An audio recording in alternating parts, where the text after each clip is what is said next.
तो आज हम आपको एक धान के खेत में लेकर आए हैं जहाँ पे धान की फसल में कुछ रोग लग गए हैं। तो उसी के बारे में बात करेंगे कि कहीं आपके भी खेत में तो ये रोग नहीं लगे हैं और ये रोग बहुत तेज़ी के साथ बढ़ता है, तो इसका निवारण करना आवश्यक है।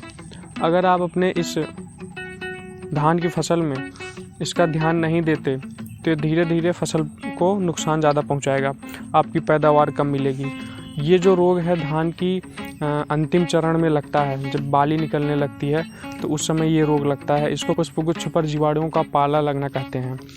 तो इसमें आप देखेंगे कि जो धान की बाली होती है वो भूरे रंग की होती चली जाती है, उसमें धान के दाने हल्के होते जाते हैं। जैसे आप यहाँ पे देखेंगे तो इसको हम पहले सावधानी से निकाल लेते हैं क्योंकि इसमें बैक्टीरिया होते हैं, तो अगर झड़ गए खेत में तो और भी ज़्यादा नुकसान पहुंचा सकते हैं। तो इसको एक आपको पेपर की मदद से अगर कम है तो आप निकाल सकते हैं अपनी धान की फसल में से, जिससे आप अपने और धान की फसल को बचा सकेंगे।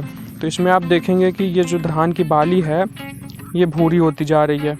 अब जैसे जैसे ये इसका समय बढ़ेगा तो इसमें आप देखेंगे कि ये धान की बालियों में से धान ख़त्म हो जाएगा, इसमें जो जीवाणु को ख़त्म कर देंगे और बाली सूख जाएगी। बाली तो सूख जाएगी ऊपर, बट इसके नीचे का जो पार्ट है वो ग्रीन रहता है। ये तो हो गया इसको पहचानने का तरीका। अब ये बात कर लेते हैं ये फैलता क्यों है। कि अधिक गर्मी की वजह से फैलता है। आपके एरिया में अगर दिन में तापमान 32 डिग्री सेल्सियस से ऊपर है या फिर रात में 25 डिग्री सेल्सियस से ऊपर है तो ये जो रोग है ज़्यादा तेज़ी के साथ पूरी फसल में फैल जाता है। और यदि आप अपने फसल में यूरिया की मात्रा का ज़्यादा उपयोग किए हैं, ज़्यादा नाइट्रोजन आपकी फसल में हो गया है, उसकी मदद से भी ये जो रोग है तेज़ी से फैलता है। तो अब तो ये हो गई बात इसके फैलता कैसे है। अब इसको बचाने का बात कर लेते हैं। तो बचाने के लिए आपको एक मार्केट में दवा मिल जाएगी। दूसरा तरीका है कि अगर आपकी फसल में कम रोग हैं, कम धानों में इफ़ेक्ट पड़ा है बालियों में, तो आप उसको सिंपली किसी कागज़ की मदद से या किसी कपड़े की मदद से आप उसको आसानी से इस तरीके से पकड़ के, ताकि ये जो बाली है वो झड़ने न पाए, अगल बगल के पौधों में वो टच ना होने पाए। तो इस तरीके से आप उसको निकाल सकते हैं। उसके बाद जो अब दवा की बात है तो प्रोपोकोनाजोल करके 25% EC एक दवा आती है। इसका आपको 200 ml और 200 लीटर पानी में घोल बना के अपने 1 एकड़ फसल में इसका छिड़काव कर देना है।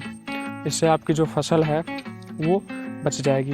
ध्यान देने वाली बात एक और है, जो आप इसमें से धान की बाली निकालते हैं उसको धान के पास न फेंकें, अपने खेत के पास न फेंकें, कहीं दूर स्थान पे अन्यत्र जहाँ पे फसलें ना हों वहाँ ले जाकर इसको ज़मीन में नीचे दबा के गाड़ दें। तो इस तरीके से आप अपनी धान की फसल से इस पुष्पगुच्छ पर जो जीवाणुओं का पाला लगता है उससे आप बचा सकते हैं। तो बस आज का वीडियो बस इतना ही था। तो आज आपको अगर ये वीडियो पसंद आया तो इसे लाइक कर दीजिएगा, हमारे चैनल को सब्सक्राइब कर दीजिएगा। हम ऐसे ही खेती से जुड़े और सारी जानकारियाँ आपके लिए लाते रहते हैं। तो आज के वीडियो में बस इतना ही। अपना ध्यान रखिएगा। जय हिंद, जय भारत।